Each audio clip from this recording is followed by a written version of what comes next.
bahan terbesar bagi manusia untuk melangkah atau untuk berbuat itu adalah teologi dan ideologinya, keyakinan, faith.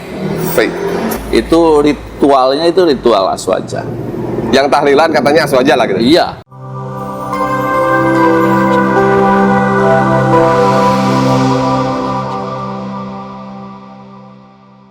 Kehadiran kita di muka bumi ini ya no problem, malah kita menikmatinya. Asik-asik saja. Asik-asik saja. Menjadi ketua partai hari ini. Asik-asik saja.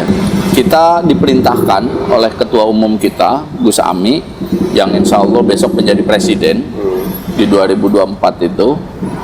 Capres dulu lah. Iya. Masa jadi presiden kan nyapres dulu. Iya, kalau udah nyapres pasti jadi presiden lah. Gitu ya. Nah, oke, boleh. Percaya mantap. Sebelum lanjut videonya, jangan lupa like, komen, share, dan subscribe. Kembali lagi sahabat Jabar News bersama saya Riana Awang Sadireja, pemimpin redaksi jabarnews.com di kanal JMN Channel dalam rubrik Redaksi Bertanya. Di sesi ketiga ini saya akan mengupas lebih dalam soal sosok Haji Sona Maulida atau Kang Bud ini dalam dunia politik praktisnya. Jadi sebelumnya kan kita sudah ngobrol bagaimana peta pikir dia soal kondisi masyarakat di Purwakarta. Kemudian bahwa aswaja, Ahlus Sunnah wal Jamaah itu menjadi pilihan yang tepat. Bagaimana untuk sistem pilihan atau tawaran salah satu sistem sosial yang tepat di Purwakarta, kurang lebih gitulah ya, untuk menciptakan Purwakarta sesuai dengan karakter Purwakarta yang silih asah, silih asu, dan silih asih. Nah, aswaja sendiri kan memang kita ketahui itu adalah manhaj dari Nahdlatul Ulama sebagai organisasi agama terbesar, mayoritas bahkan di dunia, bukan saja di Indonesia. Dan Kang Bud sendiri mengklaim bahwa Nahdlatul Ulama di Purwakarta pun sudah sangat masif secara kuantitas, baik itu di semua elemen, baik itu di pemerintahan, apalagi masyarakat, kemudian juga di akademisi dan lain-lain. Saya berani bilang seperti itulah ya, karena di luar persoalan mereka aras pikirnya sebagai aswaja juga minimal secara cara fikihnya atau cara berperilakunya sudah aswaja lah, sudah Nahdlatul Ulama lah, kurang lebih seperti itu yang Kang Sona. Nah, kita perdalam ke persoalan bagaimana kemudian Nahdlatul Ulama untuk menciptakan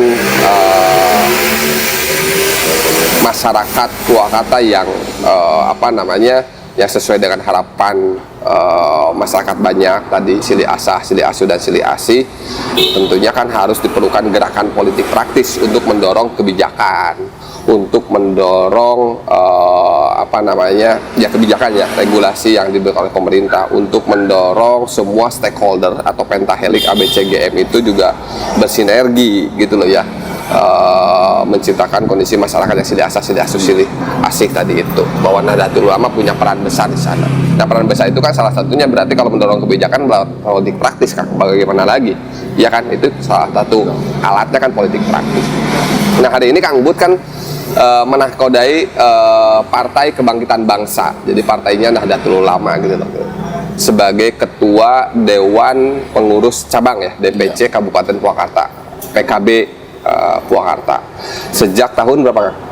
Sejak tahun kemarin 2020. Sejak tahun 2020 sampai berarti 2025. Sesungguhnya muscabnya itu karena kemarin kita mengalami fase caretaker di tahun 2020.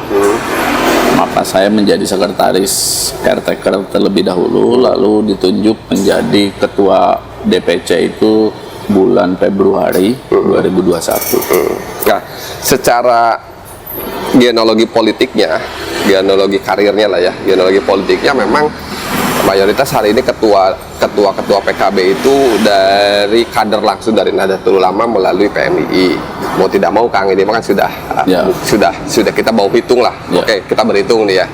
Jabar News sendiri menganalisis, menghitung bahkan dari seluruh kota kabupaten di Jawa Barat, 22 kota kabupaten ya, 27 kota kabupaten, 27 kota kabupaten, betul. Itu 24 kalau nggak salah ya Kang ya, itu 24 kalau nggak salah ketua DPC PKB-nya berasal dari PMI. PMI salah satu banomnya dari Nahdlatul Ulama, betul ya? Ya, gerakan mahasiswanya banom dari anaknya lah ya. Anak dari ibu, anak dari Nahdlatul Ulama. Dan begitu pun juga Kang Bud dari PMI. Dulu PMI di mana? Bandung. Kota Bandung.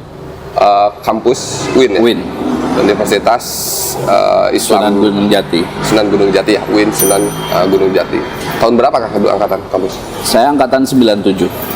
Lulus 2003. lulus 2003. Masih hitung muda dong Kang Bud. Oh, iya. Kang Bud jadi kelahiran 79. 79. Jadi usia masih 42 lah ya.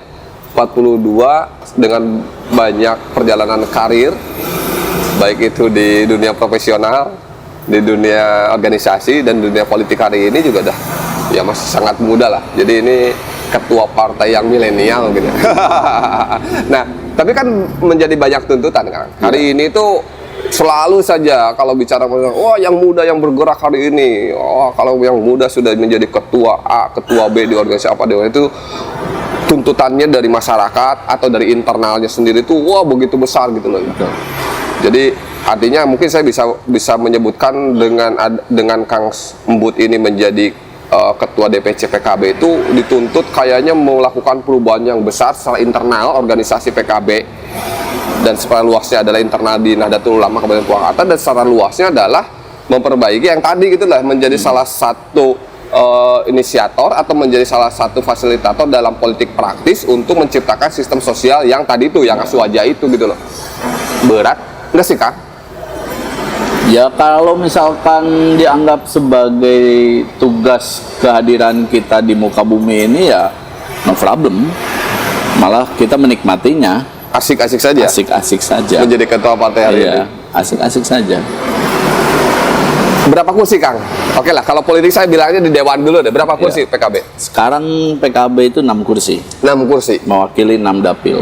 6 dapil, jadi setiap dapil ada satu dewan ya? 6 kursi, dan saya nilai sih itu sudah bisa mendorong kebijakan yang luar biasa dengan 6 kursi ya. Apalagi kalau nanti dalam politik praktis pemilu kada, Purwakarta ini kan 9 kursi Kang untuk mengusung itu ya kalau nggak salah. Tinggal nambah 3 lagi lah. Iya. Besar kemungkinan PKB hari nanti mengusung calon gitu. Perintah orang tuanya begitu. Perintah orang tuanya. Karena kita masih berpatronase pada guru-guru, para kiai, para ajengan, para habaib. Kemarin dalam momen muscab dan musker kita diperintahkan untuk mendapatkan 12 kursi di Dewan dan melahirkan pemimpin di Purwakarta ini. 12 kursi di tahun 2024 nanti, ya. Pileg 2024, dan kemudian melahirkan pemimpin. Ya. Jadi mengusung sendiri. Betul. 2024 itu. Seberapa besar kepercayaan itu bisa tercapai Kang? Dengan hasil gerak Akang sebagai ketua partai hari ini. Sudah Saya 1 tahun. sangat optimis dengan soliditas dan solidaritas kader partai dan dengan dukungan para sepuh bahwa target itu secara politis bisa tercapai karena sinergitas kita itu terbangun bukan hanya pada relasi guru dan santri tapi juga pada relasi cita-cita terkait dengan bangunan Purwakarta ke depan harus seperti apa. Dan sebegitu percaya diri untuk bisa mengusung Kang, apa yang melandasi Akang melatar belakangi kepercayaan diri itu? Ya. Ya saya balik lagi ya, politik praktis pasti bicara persoalan kuantitas konstituen, Ya. Potensi pemilih, dan kemudian kualitas gerakan partai. Bisa cerita nggak 2 hal itu? Tadi kita berbicara terkait dengan bagaimana mengoptimalkan potensi anak muda di Purwakarta, dan oleh kami itu dibuktikan dengan menyusun susunan kepengurusan partai kami di tingkat kecamatan. PAC ya? Iya, PAC itu tidak boleh lebih dari 35 tahun Usianya? iya usianya, Ketuanya?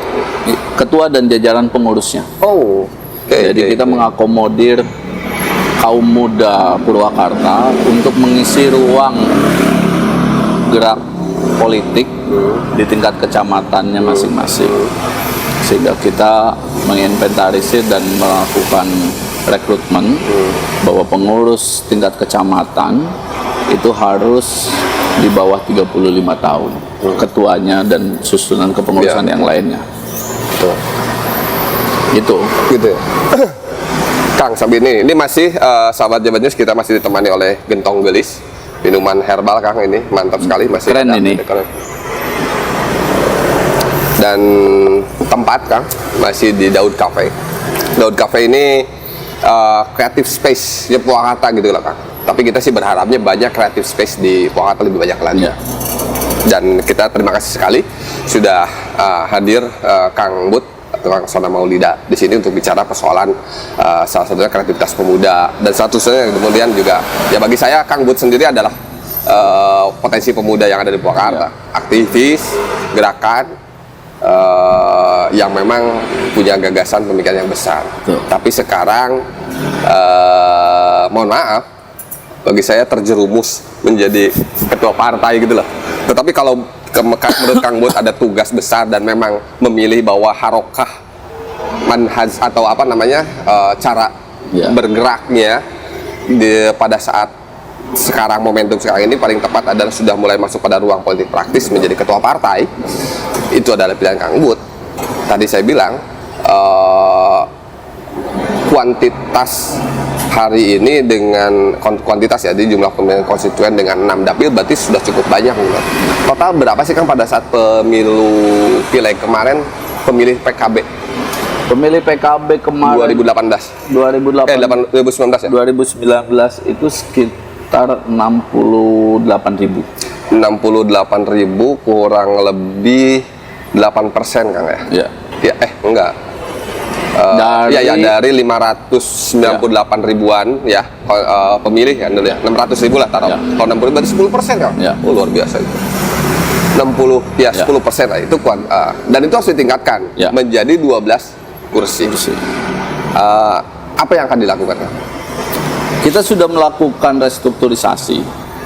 Kemarin kita baru menyelesaikan restrukturisasi tingkat ranting atau tingkat desa kelurahan. Ke depan kita akan menyelesaikan restrukturisasi tingkat kecamatan, tingkat RT dan RW.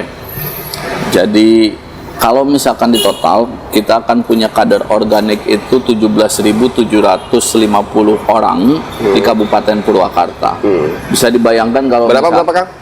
17.750 orang kader organik partai, pengurus partai. Itu kan menjadi kader organik. Ini dibuka nih, ini dapur sebenarnya, tapi dibuka khusus di Jabar News nih, keren. Terus itu kebayang kalau misalkan 17.750 orang itu bawa 10 orang. Berarti 177.500 orang itu yang akan menjadi pemilih PKB ke depan. 30%. Ya. Pede Kang? Iya, pede saya. Percaya diri Kang? Percaya diri. Karena ya ini tugas kesejarahan, makanya saya tadi bilang tugas kesejarahan juga. Ya mungkin hari ini baru PKB yang melaksanakan strukturisasi itu, dan itu bisa dibuktikan melalui seluruh kelengkapan administrasinya. Artinya biasanya yang partai politik itu sibuk 1 tahun sebelum pemilu terkait dengan verifikasi partai, kita sudah selesai 2 tahun ini. Oke, keren. Karena kepengurusan, struktur, dan seluruh administrasinya kita sudah selesaikan kemarin. Kalau sampai tingkat ranting. Oke. Tapi itu kan gini Kang, semaksimalnya lah ya, seminimalnya bahwa dengan perbaikan struktur dengan memiliki 17.000 awak organik partai gitu loh ya. Iya. Ya seminimalnya kan bisa mempertahankan 60.000 konstituen kemarin.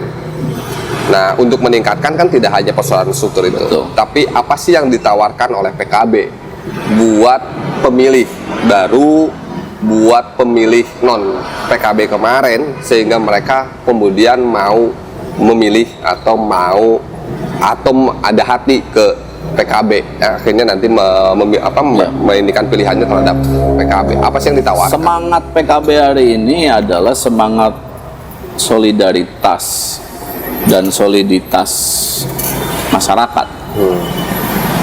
yang ingin kita tularkan menjadi satu spirit baru di masyarakat Purwakarta, agar itu menjadi satu kesatuan semangat untuk kolaboratif.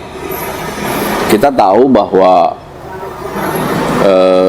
kita tidak bisa sendirian. Kita harus melibatkan banyak unsur elemen untuk membawa Purwakarta ini ke arah yang lebih baik lagi. Maka kita harus melakukan kolaborasi dengan semua elemen, semua potensi, untuk kita ajak dan bersama-sama bergerak untuk melakukan yang terbaik untuk Purwakarta. Karena dalam mabda siasi partai kita, ini saya buka lagi bahwa satu-satunya mabda siasi partai atau asas partai yang dilahirkan oleh para kiai, oleh para ulama dan habaib itu satu-satunya asas partai yang nilai-nilai Ahlus Sunnah wal Jamaah diekstraksi menjadi fondasi perjuangan partai. Itu hanya PKB di Indonesia. Hanya PKB di Indonesia. Oleh karenanya kita melihat bahwa nilai yang diekstraksi ini itu harus menjadi aras perjuangan bagi kader-kader dan politisi-politisi yang ada di PKB.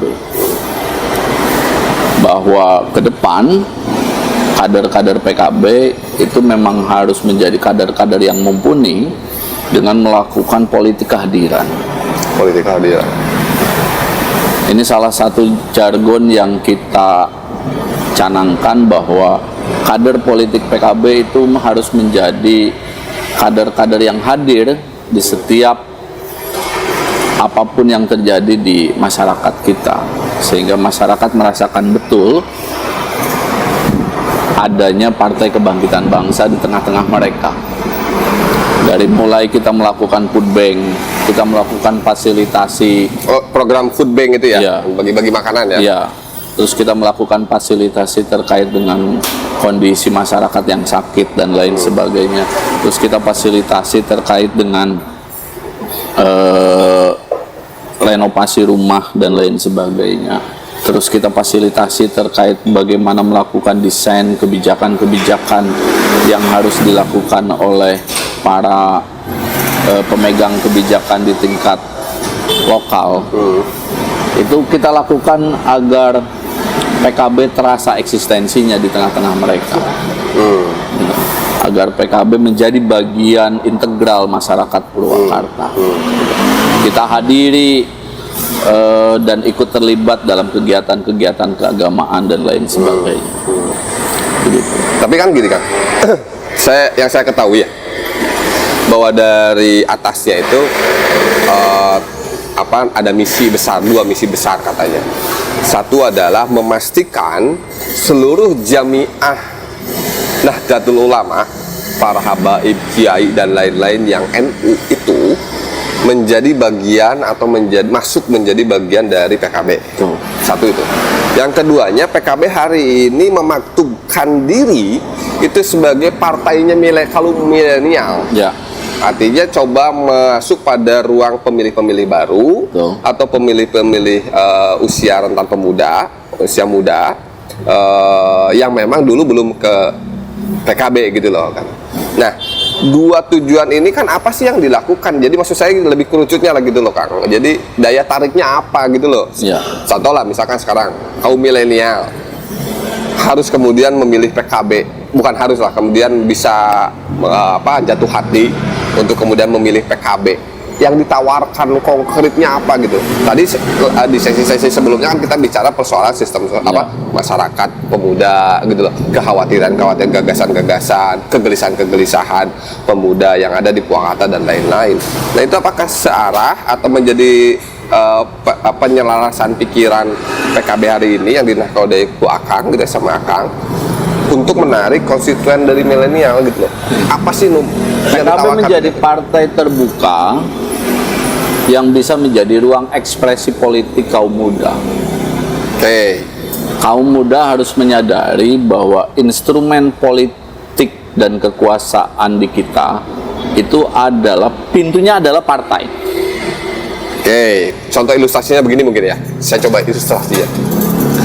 Jika ada anak-anak komunitas motor, ya, hobi motor, komunitas motor, bukan milenial yang di motor, misalkan dia hobi otomotif, dia tidak punya ruang sirkuit, infrastrukturnya nih ya. Betul.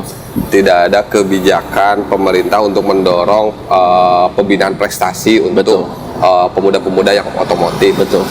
PKB siap memfasilitasi itu, maksudnya begitu ya? Ya. Jadi mari bergabung dengan PKB dan siap memfasilitasi keinginan orang-orang milenial di segmentasi populer seperti itu, maksudnya begitu? Betul. Atau misalkan e-sport gitu loh, yang sehari ini gitu. Gitu, betul, kan? begitu. Dan memang ada programnya kan? Ada. Dan itu harus diciptakan. Kalaupun tidak ada, itu harus diciptakan. Karena ini menjadi bagian dari tanggung jawab pemerintah. Tanggung jawab pemegang kebijakan atas warganya, warga masyarakatnya, gitu loh. Dan untuk bisa mengeluarkan kebijakan model begitu, salah satu pintu masuknya adalah melalui partai. Gitu. Tapi kan, ya mohon maaf ya, stigma hari ini bagi masyarakat pemuda atau apa ya, saya ngomongnya apa ya, ya kaum milenial lah ya, teman-teman milenialis yang kemudian senang dengan berselancar di dunia digital gitu ya, di dunia internet dan lain-lain, selalu saja sentimen negatif terhadap partai itu kan. Partai mah kotor, partai mah ya dengan rekam jejak dan pemberitaan-pemberitaan yang ada soal partai itu lebih cenderung pemberitaan partai itu pasti pada saat ada peristiwa-peristiwa yang kotor gitu loh. Betul. Booming Kang berita-berita partai itu. Tapi kalau kegiatan-kegiatan partai atau program-program partai dalam pemberitaan itu minim, dan yang keduanya memang tidak menjadi daya tarik pembaca Kang gitu loh. Ini saya orang media ya, ngomong seperti itu gitu. Terus lantas apa untuk mematahkan stigma itu tadi? Apakah tadi hanya ya oke, Anda punya kepentingan apa, masuk PKB, saya fasilitasi, kita ciptakan ruang kebijakan di situ atau gitu aja gitu. Jadi gini, ini yang menjadi salah satu persoalan besar yang ini menjadi concern juga PKB. Makanya kenapa PKB memutuskan kita harus mulai bergerak cepat dan maju agar partai ini bisa menjadi bagian dari sejarah Republik ini. Salah satunya adalah keputusannya kita akan melakukan rekrutmen terhadap kaum muda untuk menjadi kader organik struktur di partai ini. Kenapa? Karena memang kita melihat ada perkembangan yang cukup mengkhawatirkan terkait dengan tingkat apolitisnya masyarakat muda di Indonesia khususnya. Karena mereka mendapatkan informasi, mendapatkan wacana, dan mendapatkan kenyataan yang menimpa mereka bahwa partai dan politik itu adalah sesuatu yang tidak cocok untuk mereka dengan berbagai macam kesejarahannya. Padahal sistem negara kita itu sudah jelas. Anda tidak akan pernah mendapatkan titik masuk kebijakan dan lain sebagainya, afirmasi fasilitasi dan lain sebagainya, ketika Anda tidak pernah masuk pada ruang-ruang politik, gitu loh. Dan salah satu pintu masuk ruang politik itu adalah yang secara undang-undang, secara regulasi itu adalah melalui partai politik. Lalu kenapa kita harus tetap berbarengan dengan orang tua? Karena orang tua inilah yang akan membimbing kita dan menjaga kita agar kita tetap konsisten, kita tetap istiqomah dalam arah perjuangan partai. Gitu loh. Jadi kepemimpinan muda yang kita pilih untuk menjalankan roda organisasi partai ditambah dengan kepemimpinan karismatik orang tua yang melakukan penjagaan atas nilai-nilai partai, itu menjadi kolaborasi yang sangat baik, sempurna gitu ya, yang sangat sempurna agar kita bisa melaksanakan tanggung jawab politik dan sosial secara organisasi kepartaian.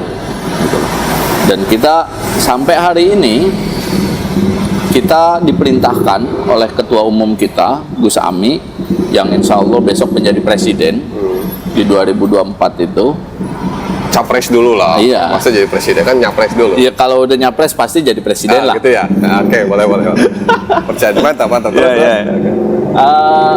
Bahwa kolaborasi pemimpin muda dan pemimpin yang sepuh ini bisa melahirkan sebuah pemikiran-pemikiran yang sangat baik bagi kondisi masyarakat kita. Makanya kalau kita itu punya tirakatan politik, tirakatan politik itu hari ini kita akan cenderung untuk bergerak secara masif dalam mengisi kekosongan-kekosongan di ruang sosial kita. Itu salah satu tirakatan politik yang dilakukan. Artinya ada politik kehadiran di situ, bahwa PKB hadir di tengah-tengah masyarakat kita. Oke. Atau sepakat nggak? Atau memang kondisi sekarang PKB di Purwakarta memang diuntungkan oleh faktor sosiografis atau demografis masyarakat Purwakarta, Kang? Taruh lagi, kan Purwakarta ini terkenal dengan kota 1000 pesantren, bukan 1000 santri ya, tapi 1000 pesantren. Anda bayangkan, Kang ke desa ini pasti ada pesantren salafiyah, pesantren tradisional walaupun kecil. Ke sana ada pesantren. Luas sampai semua pelosok 1000 pesantren kalau di Purwakarta itu. Nah, dengan tadi klaim bahwa kemudian pesantren itu adalah produk dari Nahdlatul Ulama, ya, dengan keaswajaannya dan lain-lain, yang kemudian tujuan di atas bahwa semua yang aswaja atau Nahdlatul Ulama itu menjadi bagian PKB, mungkin diuntungkan oleh itu. Karena diuntungkan oleh itu, nggak akhirnya akan bisa percaya diri bahwa PKB bisa besar di Purwakarta gitu. Salah satunya itu, artinya itu menjadi modal tradisional kita. Modal tradisional. Modal tradisional kita. Jadi kita memiliki pemilih tradisional yang itu menjadi salah satunya komunitas pondok pesantren dan Nahdlatul Ulama. Kalau misalkan kita tadi berbicara terkait sesungguhnya, kalau misalkan secara kuantitatif berapa sih dari masyarakat Purwakarta ini yang aswaja gitu loh. Aswaja ya. Saya kemarin sempat ngobrol dengan beberapa ketua partai. Kalau misalkan penduduk Purwakarta sekarang mau sampai 1.980.000-an mau 1 juta. Mau 1 juta hari ini. Saya meyakini bahwa sekitar 600.000-nya itu adalah Aswaja. penganut aswaja. Gitu loh. Jadi kalau misalkan saya berasumsi 30% tadi dengan hitungan tadi itu, yang notabene PKB dilahirkan oleh para kiai NU, masih logis gitu ya? menurut saya masih logis. Dan saya tidak akan berpikir terkait dengan bahwa NU punya PKB,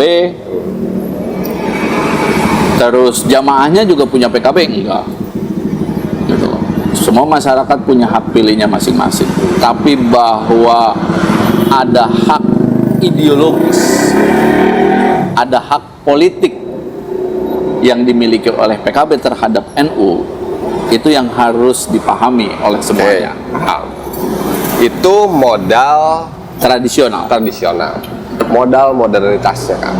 Nah, Penilaian saya dulu, penilaian saya dulu. Saya perhatikan PKB ini seringkali bukan kalah ya, tidak muncul dalam perdebatan narasi di media sosial, Kang. Saya mengidentifikasi misalkan yang aktif di media sosial sebagai opinion maker, sebagai ya sebagai opinion maker di media sosial gitu dan lain-lain. Saya ngeliat masih minim Kang dari PKB, Kang. ya betul. Kita akui itu. Atau jangan-jangan memang can barisan belum pada bisa medsos gitu, Kang? Bukan belum bisa, tapi belum terkonsolidir dengan baik. Terkonsolidir dengan baik. Kader kita banyak yang sudah menjadi influencer sesungguhnya. Gitu? Iya. Tapi belum terkonsolidir dengan baik karena ini terkait dengan konten. Iya. Gitu kan. Makanya kita kemarin sejauh Barat itu melakukan pelatihan terkait dengan media center kita. Karena sesungguhnya dengan latar belakang pemilih tradisional dan latar belakang pengurus yang notabene berangkat dari kalangan-kalangan tradisional tadi, proses adaptasi untuk mengikuti perkembangan zaman ini kita melalui renungan yang cukup panjang. Lalu pada akhirnya kita harus melibatkan diri dengan berbagai macam rambu yang kita sepakati bersama agar kita tidak terperosok ke jurang media sosial yang tidak jelas cenderungannya. Kita ingin menjadikan media sosial ini sebagai penyambung dan penyampai informasi yang baik, bukan menjadi sesuatu yang malah membunuh kreativitas dan eksistensi kita sebagai manusia di sini. Sistem sosial. Jadi jangan menjadikan kita semakin individualis. Nah, itu yang kemarin diolah oleh Media Center Provinsi Jawa Barat untuk diterapkan di tingkat kita. Kita sampai nanti itu ke depan kita akan punya tim medsos, media sosial atau media center itu sampai ke tingkat RT dan RW. Wih, keren tuh.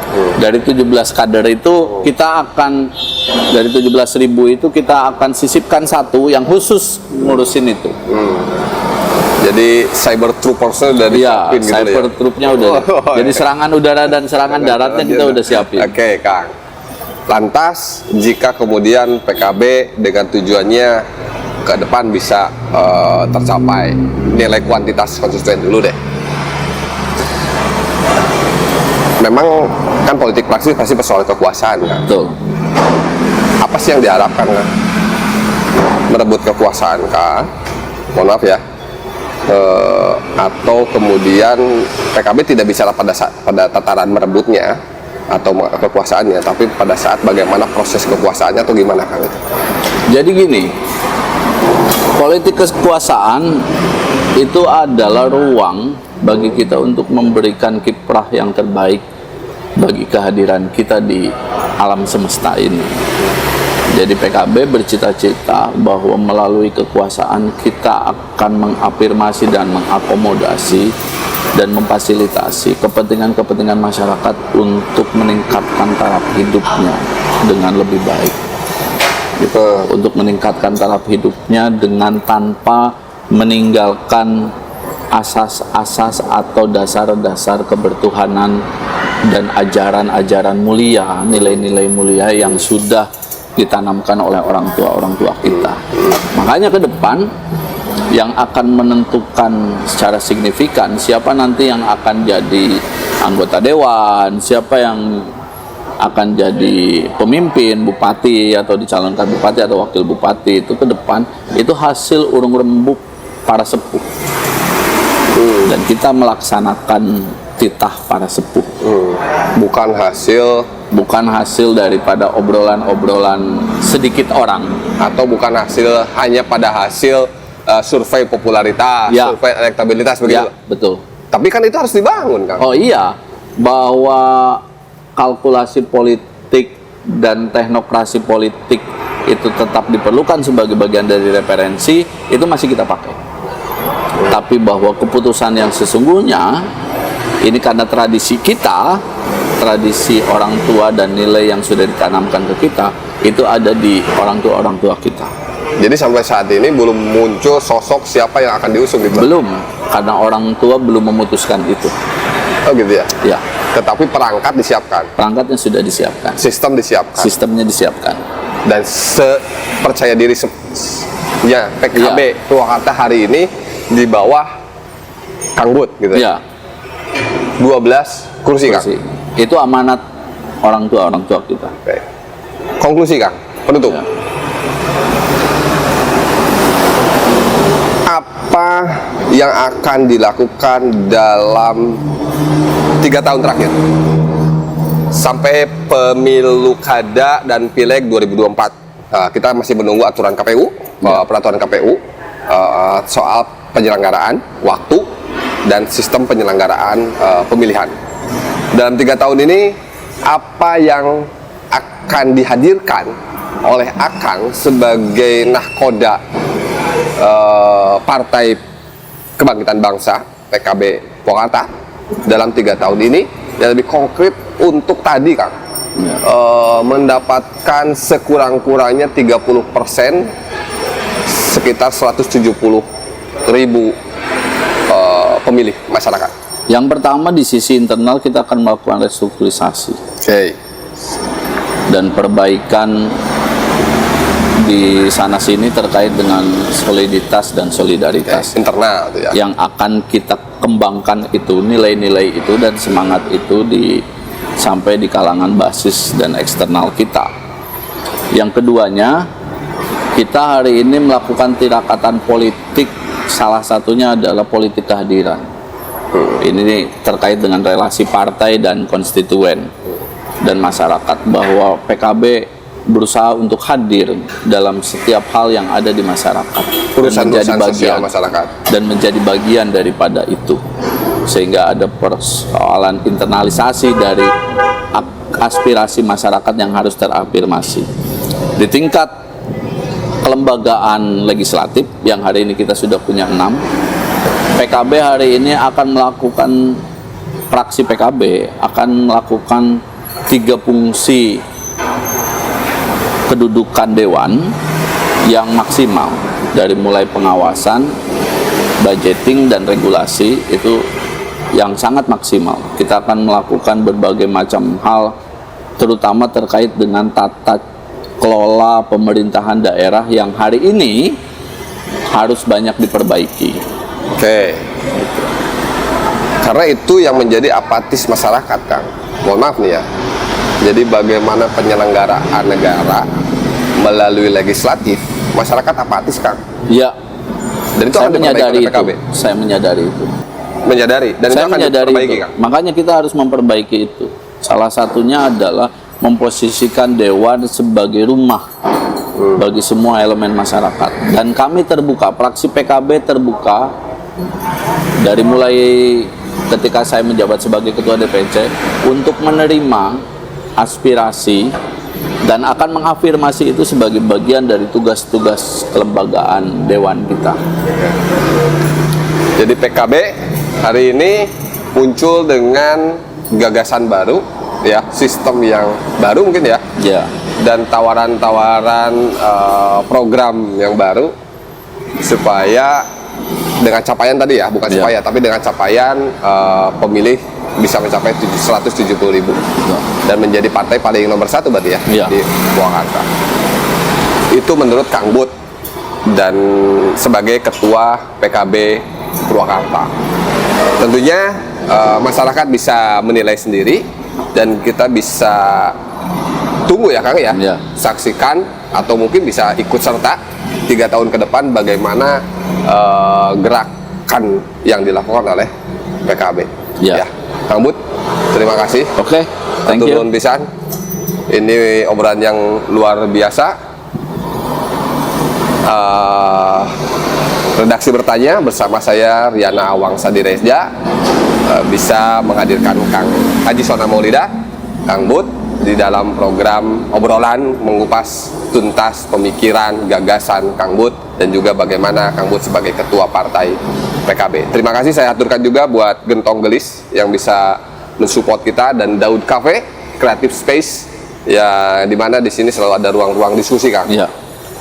Terima kasih buat Daud Cafe dan Gentong Gelis dan semua sahabat Jabar News, jangan lupa subscribe kanal JMN Channel dan ikuti berita-berita terupdate di jabarnews.com dan ikuti juga follow medsos-medsosnya jabarnews.com. Terima kasih. Sekian. Assalamualaikum warahmatullahi wabarakatuh. Waalaikumsalam warahmatullahi wabarakatuh.